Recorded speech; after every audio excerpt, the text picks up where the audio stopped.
Bihta police ने भारी मात्रा में कार पर लोडेड शराब के साथ 2 तस्कर को भी धर दबोचा है।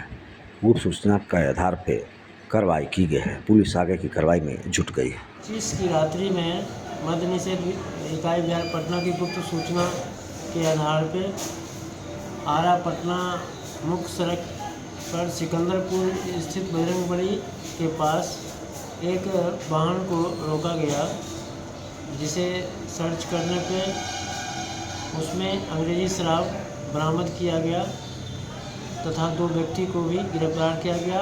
बरामद कुल शराब की मात्रा 521 लीटर तथा गिरफ्तार व्यक्ति पिंटू कुमार एवं निखिल कुमार।